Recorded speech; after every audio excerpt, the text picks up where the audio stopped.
فيما بعد قرر بنو حماد الاستقرار نهائيا في بيجاية وجعلها عاصمة لهم، وأطلقوا عليها اسم بيجاية الناصرية. اشتهرت بيجاية كثيرا بصناعاتها وفنونها اليدوية، وخاصة صناعة الشموع التي اندثرت نهائيا، إلا أن صناعة الفخار ما زالت قائمة.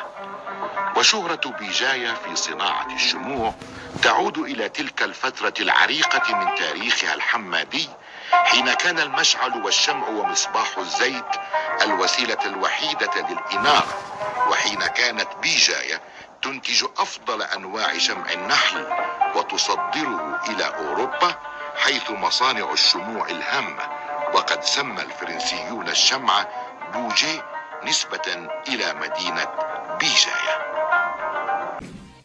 Bougie. Tout d'abord, ce qu'il faut savoir, c'est que la bougie n'a pas toujours existé. Avant son existence, on a utilisé plusieurs méthodes pour s'éclairer. On a par exemple utilisé la chandelle, qui était donc constituée d'une mèche recouverte de graisse, qu'elle soit animale ou végétale, ou bien la lampe à huile.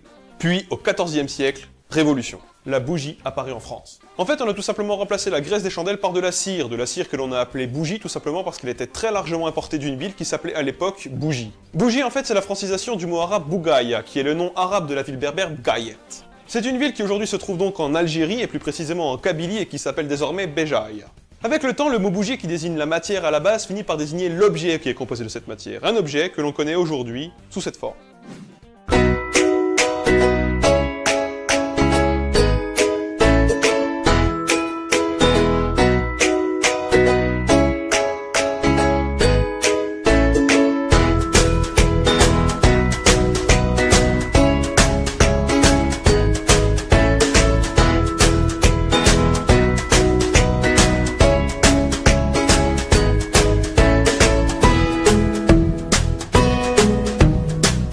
Le mot bougie, lui, tire ses origines de l'ancienne ville maritime algérienne de Bougie, appelée aujourd'hui Béjaïa. Au Moyen-Âge, la ville de Bougie était un important fournisseur de cire qui devint une nouvelle composante de la chandelle. Également, sa mèche se distinguait comme n'étant plus du chanvre, mais du coton tressé. C'est donc au XIVe siècle que le mot bougie fait son apparition dans la langue française.